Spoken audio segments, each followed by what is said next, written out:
안녕하세요. 저 고등학교 2학년 아들 그리고 초등학교 6학년 아들을 키우고 있는 새벽달입니다.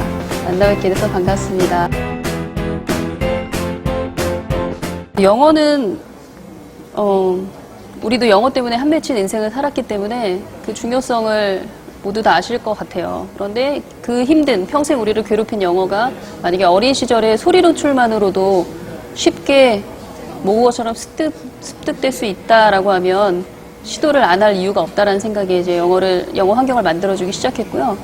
그리고 또 영어 한마디를 못하던 제가 이렇게 영어를 그래도 좀 편안하게 이렇게 말로 하고 프레젠테이션도 할 수 있는 그런 상황까지 오게 된 건 순전히 제가 어렸을 때 아이들한테 영어 환경을 만들어주면서 주워들은 걸로 그렇게 된 것 같아요. 그래서 제가 영어를 독학한 비법을 간단하게 소개를 해드리자면, 첫째는 짜투리 시간을 활용했어요.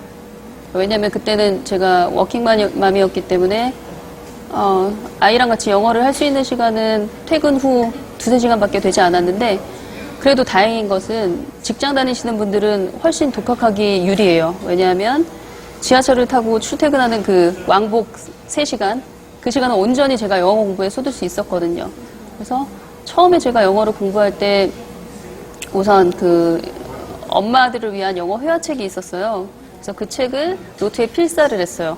왼쪽에는 한글을 쓰고 한글 문장을 쓰고 오른쪽에는 영어 문장을 쓰고, 그리고 그렇게 해서 필사를 다 한 다음에 계속해서 낭독을 하고 녹음을 해봤어요. 그러니까 유창하게 될 때까지 그 문장을 낭독을 해보고, 이쯤 되면 내가 원어민처럼 이 문장만큼은 읽을 수 있다 싶을 정도 됐을 때 녹음을 했거든요. 그렇게 해서 녹음된 파일을 이제 지하철 안에서 들었어요. 들으면서 한국말 들으면 바로 영어로 영작해보고, 그리고 또 그 영어를 계속 입으로 중얼중얼 해보고 그런 식으로 이제 독학을 했어요. 근데 솔직히 제가 대학교 다니고 대학원 다닐 때 중국어 공부했던 방식도 사실 그런 짜투리 시간에 공부를 많이 했거든요. 그러니까 지하철 안에서 통학하는 지하철 안에서 주로 많이 외웠어요. 중국어 문장을 이렇게 통째로 외우거나 혼자 중얼거려 보거나 그런 식으로 했거든요. 그래서 어찌 보면 그 방법이 통했다라는 경험이 있었기 때문에 믿음을 갖고 이렇게 출퇴근 시간에 영어를 외웠던 것 같고요. 그리고 또 두 번째는 날마다 잠자리에서 애한테 영어 그림책을 소리내서 읽어줬잖아요. 그런 세월이 3년, 5년 쌓이다 보니까 저도 모르게 유창성이 굉장히 좋아지더라고요. 저는 몰랐는데 늘 읽는, 애들이 늘 가져오는 책은 거의 원어민처럼 그렇게 자연스럽게 읽고 있는 제 모습을 발견할 수 있었고, 그리고 저는 항상 아이들한테 영어 그림책을 읽어줄 때 녹음을 했어요. 그래서 녹음을 해서 항상 그걸 차 안에서 듣거나 아니면 애들이 레고 놀이하고 있을 때 거실에 틀어놓거나 그랬었거든요. 아니면 제가 너무 피곤할 때 도저히 오늘은 책을 읽어줄 수 없겠다 싶을 때 그렇게 녹음된 파일을 틀어주곤 했었어요. 그래서 그렇게 날마다 어찌 보면은 낭독 연습을 했던 거죠. 아나운서들이 그런 낭독 연습을 하듯이 저는 밤마다 이제 영어 그림책을 읽어주면서 낭독 연습을 한 거라고 생각을 해요. 그리고 또 세 번째는, 그러니까 애들이 보는 영어 DVD를 보면서 제 영어의 귀가 뚫리더라고요. 그러니까 예전에 사실 저는 시트콤, 그 프렌즈라는 웃기는 시트콤이 있었어요. 아주 오래전 시트콤이죠. 근데 그거 자막 없이 보는 게 소원이었어요. 그러니까 너무 빨리 문장이 지나가 버리니까 잘 안 들리더라고요. 그러니까 자막이 없이 완전하게 들을 수 있으면 참 좋겠다 그런 생각을 했었는데 그게 잘 안 되더라고요. 그런데 3-4살 된 우리 아이가 보는 영어 동영상을 보니까 굉장히 쉽잖아요. 적어도 주인공이 3-4살 된 어린아이고 엄마가 천천히 또박또박 해주는 그런 말을 듣는 거니까 그거는 좀 들을만 하더라고요. 그래서 한 60%는 들린다라고 시작했는데 어느 시점이 되니까 1년도 되지 않은 그 시점에 다 들리는 거예요. 그래서 이게 완전히 다 들릴 수도 있네 라는 생각을 하면서 자신감을 좀 얻었던 것 같아요. 그러면서 아이가 자라면서 점점 아이가 보는 동영상도 수준이 높아지잖아요. 그러면서 저도 영어 듣기 실력이 점점점 향상이 됐던 것 같아요. 결국에는 나중에 CNN 뉴스를 듣는다든가 테드 동영상을 듣는다든가 그 어떤 영상물도 다 들리는 시점이 오더라고요. 그래서 어떻게 보면은 제가 독학한 비법은 짜투리 시간을 이용한 거, 그러니까 의식적으로 내가 영어 공부를 해야겠다 해서 한 것은 지하철 안에서 짜투리 시간을 활용한 것이고, 나머지 2개, 그러니까 영어 그림책을 읽어주고 영어 동영상을 봤던 거는 아이랑 그냥 같이 놀다 보니까 저절로 익혀졌던 것 같습니다. 근데 저는 여쭤보고 싶은 것이, 그러니까 엄마가 영어를 못하기 때문에 영어 환경 만들어주는 게 너무 막막하다 이렇게 생각을 하시는 거잖아요. 근데 이제 두 가지로 분류를 해야 될 것 같아요. 엄마인 나도 영어를 이참에 잘하고 싶다라고 생각하시는 분은 제가 좀 전에 말씀드렸던 짜투리 시간을 활용하거나 영어 그림책 읽어줄 때 내 실력 향상된다라는 마음으로 하는 것도 중요하고, 영어 DVD 볼 때 같이 보는 것도 중요하지만, 만약에 나는 영어에 전혀 관심 없지만 우리 애만큼은 영어 환경 만들어줘서 영어가 자유로워졌으면 좋겠다라는 그런 생각, 그냥 가이드 역할을 해주고 싶으시다면 또 접근법이 다르거든요. 만약에 후자일 경우에는 저는 책이 가장 좋은 재료인 것 같아요. 가장 더딘 것 같아도 아주 오랫동안 가늘고 길게 잡고 가는 끈처럼 가져가야 될 게 바로 이 영어 그림책이라고 생각을 하는데, 그 어떤 영어 교재보다 훨씬 효과가 있어요, 제가 보기에는. 그래서 처음에 영어를 접하는 경우에는 저는 가장 쉽고 만만한 영어책을 붙잡고 해야 된다고 생각을 해요. 그러니까 예를 들어서 한 페이지에 정말 단어 하나만 나와 있는, 그런데도 굉장히 작품성이 뛰어난 그런 책들도 많이 있거든요. 그래서 그런 것은 엄마가 약간만 노력하면 검색을 해보면 많이 나와요, 그런 리스트가. 그래서 예를 들어서 도나드 크루의 Rain이라는 그런 책을 보면 한 면에 단어 하나예요. 예를 들어서 Blue Sky, 파란 하늘, Yellow Sun, 노란 태양. 그런 다음에 갑자기 이제 구름이 와요. White Clouds, 흰 구름들. 그러다 색깔이 변해요. 구름 색깔이 잿빛으로 변합니다. 그러면은 Gray Clouds 이렇게 나와요.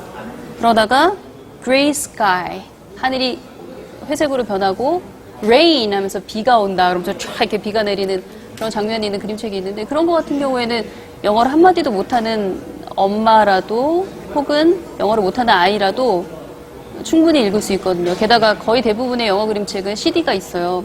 그래서 그걸 틀어주면서 읽을 수 있기 때문에 저는 제일 좋은 출발은 영어 그림책을 읽어주는, 그런데 한 줄짜리 아니면 단어 하나로 이루어진 그림책, 그거로 천천히 시작을 하면 좋을 것 같아요. 일단 시작을 하게 되면 계속 이어갈 수 있거든요. 네.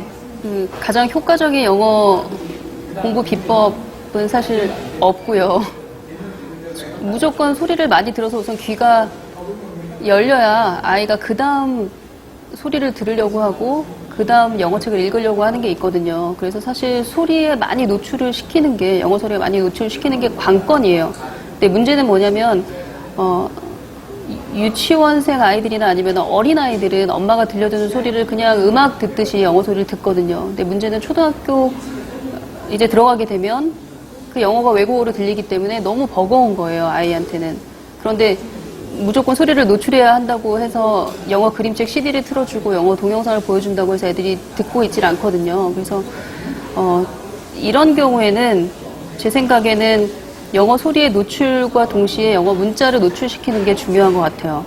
왜냐하면 초등학교 아이들은 이미 모국어를 읽고 쓸 수 있는 나이가 됐기 때문에 소리와 문자와의 관계를 본능적으로 알아요. 어떻게 읽는 건지. 그렇기 때문에 불가능할 것 같은데 초등학교 저학년 아이라 하더라도 아까 제가 예를 들었던 그 한 페이지에 한 단어로 이루어진 그런 굉장히 좋은 그림책들 많이 있다고 했죠. 그런 그림책을 가지고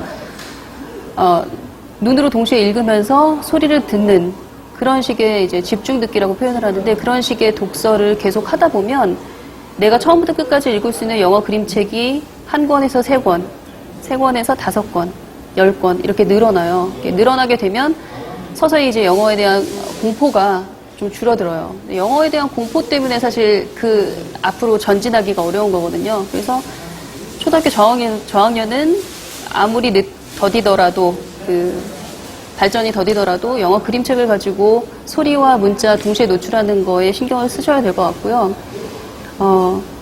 그리고 정말 귀한 재료는 동영상이에요. 지금 아이들은 뭐 IPTV나 유튜브를 통해서 영상물 많이 접하잖아요. 근데 어린아이들은 엄마가 잘 설득하면 이거 먹힐 수도 있어요. 예를 들어서 이제부터 우리 집에 있는 모든 영상물은 영어로만 듣는다. 그러니까 모든 재미있는 애니메이션이나 만화 같은 거 한국어로 틀어주지 마시고 영어로 들려주세요. 근데 처음에는 거부하겠죠. 늘 한국어로 듣던 아이들은. 가장 좋은 건 아주 어렸을 때부터 영어로만 들려주는 건데 그게 이미 지나갔다면 아이가 들어서 이해할 만한 요즘 유행하는 거 많이 있던데 되게 쉬운데 이제 영어로 진행하는 거 EBS나 뭐 IPTV에 많이 있잖아요. 그런 것들을 활용을 해서 동영상을 자꾸 노출시키는 게 중요한 것 같아요. 왜냐하면 동영상은 10분이라는 짧은 동영상 안에 굉장히 많은 영어 문장이 들어가 있기 때문에 그리고 또 그 속도감, 그러니까 영어의 속도감 때문에 많은 사람들이 영어 안 들려 이런 공포를 느끼는 거거든요. 그런 거에 익숙해지기 위해서는 영어 그림책만으로는 안 되고 영어 동영상을 같이 병행해줘야 되거든요. 그래서 이 두 소리 노출을 초등학교 저학년 때는 가능한 많이 하는 게 중요하고요. 초등학교 고학년 같은 경우에는 이미 영어 그림책 들이밀면 유치하다고 하죠. 다 거부를 합니다. 그렇기 때문에 저는 이런 경우에는 신문을 활용하는 게 좋은 것 같아요.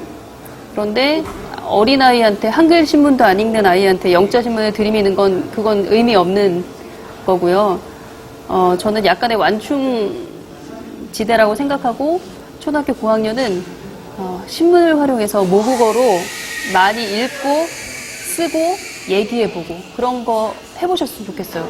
다만 2개월, 6개월만이라도 그렇게 진행을 해보시고 그러다 보면 이제 아이가 신문에 대한 공포도 또 없어지거든요. 뭐 읽을만 하네. 그리고 또 날마다 새로운 기사, 또 우리 삶의 현장에서 일어나는, 우리 주변에서 일어나는 그런 현상들이기 때문에 재밌게 읽어요. 책 읽는 거 싫어하는 아이라도 엄마가 환경을 만들어주면 신문 재밌게 봅니다. 그렇게 해서 신문 읽는 것이, 그러니까 모국어로 신문 읽는 것이 익숙해지면 일주일에 한 번씩 이제 영어로 된 신문, 그 키즈 타임즈 이런 거 많거든요. 어린이 영자 신문 같은 것도 많이 있으니까 그런 거 한번 흘려주세요. 그러니까 영어 그림책으로 유도하기에는 조금 우리 아이가 조숙하다 내지는 너무 시시한다 그러면 저는 신문이 굉장히 좋은 재료가 될 것 같습니다. 모국어로 먼저 하고 그리고 나서 영자 신문 조금씩 들이밀어보기. 예. 문제는 무조건적으로 귀를 막고 안 들어요, 애들이. 그러니까 초등학생 정도 되면은 우선 잘 안 들리는 영어를 들었을 때 그런 동영상을 봤을 때 보이는 첫 번째 반응은 재미없어. 사실 재미없는 게 아니라 자존심 상하는 거거든요. 안 들려서. 근데 이제 그런 애가 거부하는 거 보고 내가 이 동영상 구하려고 얼마나 힘썼는데 이렇게 욱하실 것이 아니라 저 말뜻에 무엇이 담겨 있는지를 생각해 보시는 게 좋을 것 같아요. 그리고 저게 안 들려서 답답한 마음이 생긴 이 현재를 만든 것도 어찌 보면 저거든요. 왜냐하면 어렸을 때부터 단 한 번도 영어를 들려준 적이 없다면 당연히 아이는 영어를 거부하는 거죠.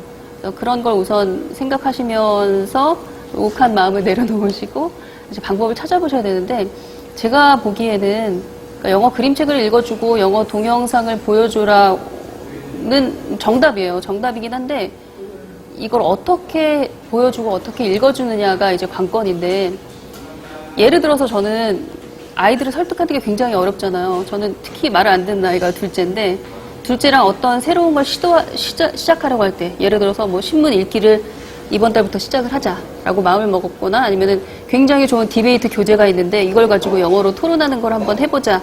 일주일에 한 번만이라도 한 가지 주제에 대해서 그런 걸 시작할 때 그렇게 얘기를 해요. 그러니까 소개를 하는 거죠. 어떤 수업이든 도입부가 굉장히 중요하거든요. 어떻게 아이들의 호기심을 자극을 해서 이거 나 한번 해볼까? 이런 마음을 만드냐 이게 중요한데 저 같은 경우에는 이제 둘째한테 여기 디베이트 관련돼서 20개의 주제가 있어. 그러니까 이 주제에 대한 걸 네가 다 한 번씩 낭독 녹음하고 정리를 해보면 그 어떤 주제에 대해서도 네가 네 주장을 펼 수 있어. 찬반에 대한 그 논거를 네가 이미 다 훑어봤기 때문에 굉장히 똑똑해진다. 이렇게 얘기를 하면 아무리 어린아이라도 그래? 이 책만 읽으면 내가 무슨 주제를 가지고도 논거를 가지고 분명하게 얘기를 할 수 있단 말이야. 기분 좋거든요. 그래서 그런 것들을 던져주는 거, 그런 미끼를 제대로 던져주는 거 그게 되게 중요한 것 같아요. 그래서 처음 하기 싫은 아이를 하게 만드는 거 그거야말로 정말 엄마 아빠 영어를 성공하게 할 수 있는 비결인데 그 밑바탕에는 아이한테 우선 미안한 마음이 있어야 되고요. 진작 할 걸. 그리고 또 하나는 이렇게 힘든데 그래도 오늘 하나 해줬구나라는 고마운 마음. 그 두 가지를 가지고 있다면 아이도 행복하고 엄마도 행복한 그런 영어 환경을 만들 수 있을 것 같습니다. 시행착오 너무 많았죠. 날마다 실패해요. 사실은. 근데 큰애는 그나마 그래도 좀 수월하게 했던 것 같아요. 뭐 저희 큰애도 사실 굉장히 까다로운 애긴 한데 둘째가 너무나 까다롭고 저를 힘들게 했기 때문에 상대적으로 순둥이라는 소문이 돌지만 사실 그렇진 않아요.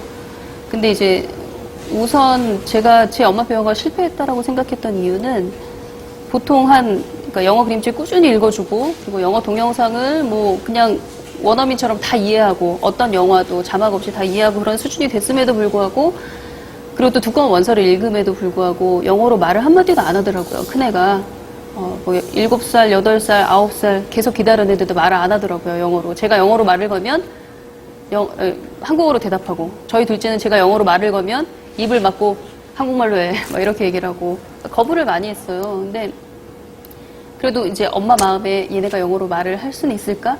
만약에 그 영어로 말해야 되는 환경에 놓여졌을 때 과연 자기 의사소통을 제대로 영어로 할 수 있을까라는 생각이 들어서 하루는 안 되겠다 싶어서 제가 낭독을 시켰어요.